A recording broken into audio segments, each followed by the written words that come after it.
Welcome to Dajobnik, the vanguard of truth and insight. Gear up as we dive into today's crucial topic. Stay vigilant, stay informed. This is Dajobnik, your command post for clarity and perspective. There are, of course, any number of topics that we could be focusing on, but given that we have heard from the IDF about what took place at the Maghazi refugee camp, I wonder if we might focus the majority of our time on that. What is your understanding as to what took place there on Christmas Eve? My understanding is, as a military spokesperson has told Israeli television, an incorrect munition was used in that strike. We, of course, do our best to be targeted and precise and to target the Hamas terrorists and do everything to get civilians out of harm's way. And it appears that in this mistake, in war, a mistake was made, and we are learning lessons. One of those lessons is the importance of getting civilians out of harm's way, and that's why since before the beginning of the ground offensive, we have been urging them to go to the Al-Mawasi zone that we have designated as a humanitarian zone. And we've done that because that's an area in the Gaza Strip where Hamas has not already embedded itself under homes, schools, hospitals. And it's important to note that of the 1,500 terror tunnels that we have found, most of them poke out inside schools, hospitals, and UN facilities. And we think it's tragic that UN agencies, instead of working with us to protect civilians by moving them to the designated safe zone, are funneling them into Hamas strongholds instead. There is no reason for anyone just to keep our focus on Maghazi, if we can. The IDF, speaking to another Israeli broadcaster just ahead of the IDF statement, as you say, said the type of munition did not match the nature of the attack. Can you be specific as to what that means? What munition was used by the IDF jets?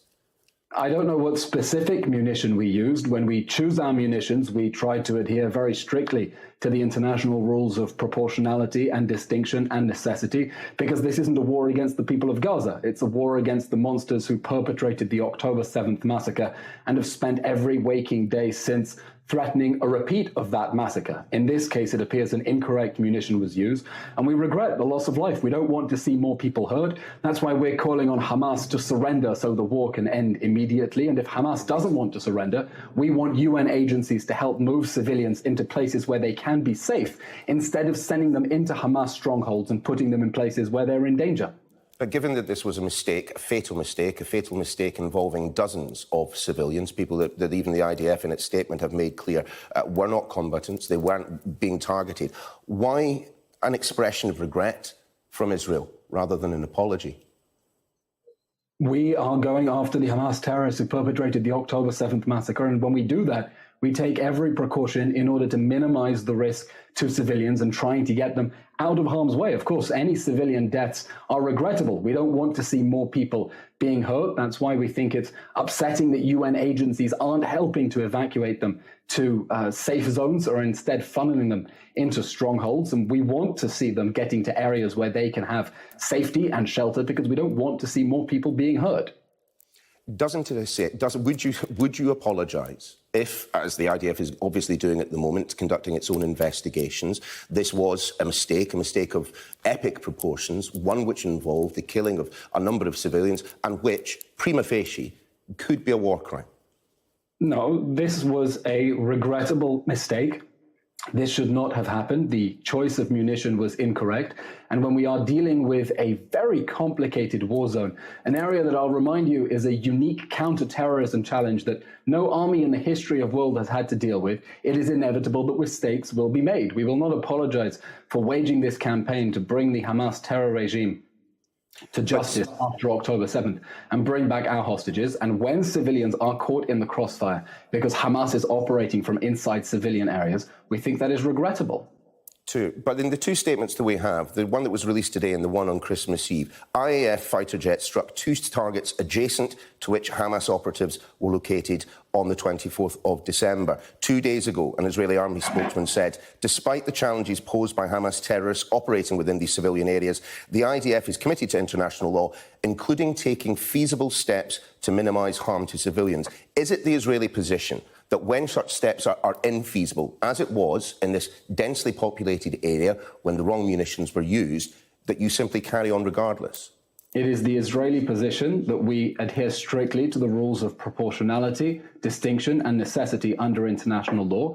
And it's the Israeli position that we want civilians to go to areas where they can be protected. We do not want them inside Hamas strongholds. And we think that UN agencies that are funneling them into Hamas strongholds, instead of cooperating and helping them get to the safe zone, are culpable in the loss of life that could have been avoided if they had cooperated with our plans to get civilians out of harm's way before the ground offensive began. Sure, but Mr. Levy, haven't you just failed the test that you just set up for yourself? As you say, Israel wishes to be committed to the rules, including proportionality. On this occasion, you did not.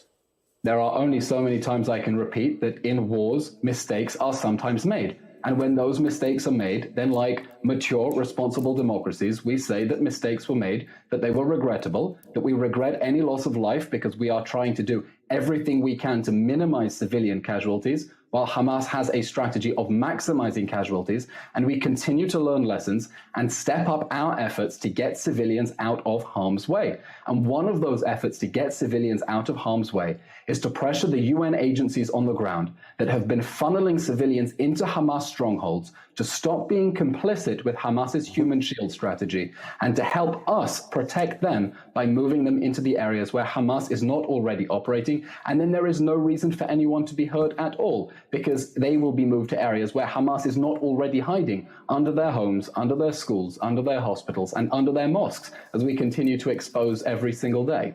Indeed. Mr. Levy, I am sorry if you feel that I'm labouring the point here, but there is a significant issue around this, because people are making the point that doesn't the incident at the Maghazi camp prove the lie that Israel does all that it can to minimise civilian casualties? And more than that there are countless other incidents that have taken place in Gaza since October the 7th that, when the dust settles, need to be looked at just as closely as this one. To every rule, there is an exception. There was an exception on this case with an incorrect munition that appears to have been used, and we regret the loss of civilian life. And we repeat that we are making extreme lengths to try to keep civilians safe. That's why, for example, we warned people to get out of northern Gaza before the ground offensive began. We could have swooped in while civilians were there, but we wanted to get them out of harm's way. That's why we secured a humanitarian corridor for people to evacuate south while our soldiers were having Hamas firing RPGs at them. That's why we have been operating facilities for Palestinians to tell us if Hamas is holding them as human shields and not letting them get out of the way, and why we continue to urge the international community to stop being complicit with Hamas's human shield strategy and to help civilians get to safety in areas where Hamas cannot hide behind them.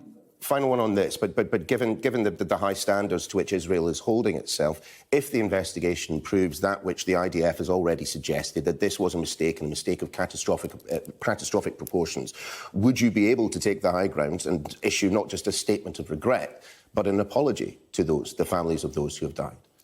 I can't give answers to hypothetical questions. What I can say is we are going to continue to make every effort to minimize civilian casualties, despite the fact that we are facing an enemy that is intentionally trying to maximize them. And I want to explain Hamas's human shield strategy and how sick it is. Because for Hamas, civilian deaths are not a tragedy, they are a strategy. Hamas has said openly that it is willing to sacrifice and martyr its civilians because that generates international sympathy, and that sympathy generates the pressure that they think will force Israel to desist and stop fighting to recover the 129 hostages who are still trapped in the Hamas terror dungeons, and stop fighting to bring to justice the monsters who perpetrated the October 7 massacre and have been threatening to repeat that every day since that horrific day when they butchered, burned, massacred and raped so many Israelis. Indeed. Mr. Levy, I just wonder whether you feel that the tempo of this conflict will continue to increase in the way which it seemingly has over the past few days, or if there is any chance that there will be an end to the violence anytime soon. Well, if Hamas surrenders, the war can end tomorrow, and we think that the only action what would a surrender? How would a surrender look? Because that is a significant point there. What would surrender be? We demand that Hamas lay down its arms, turn over its war criminals for a war crimes tribunal, and release the hostages immediately. But if anyone thinks that this war is going to end with us abandoning our 129 hostages in the hands of the Hamas rapist regime, and leaving that terror regime in power and able to threaten our people as they butchered them on October 7th, then they are sorely mistaken. Okay, but just to be absolutely clear then, as long as those atrocities can never return. Yeah, but just to be absolutely clear then, so long as there is a single hostage in Hamas' hands, we will see bombings likes of which we have seen today, and indeed on Christmas Eve at Maghazi. We will see the ground offensive, such as we've seen over the past 24 hours, operating at the same level. As long as there remain hostages in Hamas' hands, this will continue. Our campaign, our strategy in this war that Hamas launched against us on October 7th is to destroy Hamas's military and governing capabilities and bring back the hostages. And we think that allies that want to bring this war to a speedy end, and believe me, everyone in this country wants this war to be over. We just don't have the luxury to end this war with Hamas still in power and the hostages in Gaza. Allies who want this war to be over should be standing by our side as we exercise what President Biden said should be swift, decisive, and overwhelming force in order to bring the Hamas terror regime to justice after the atrocities of October 7th and make sure they can never repeat them again. Thanks for watching. If you're eager for more, click right here or dive deeper at www.dajobnik.com. Your insights matter to us, so if there's a topic you're curious about, drop a comment below. Don't forget to like, share, and hit subscribe to stay updated with our latest content. Until next time, stay informed and inspired. This is Dajobnik signing off.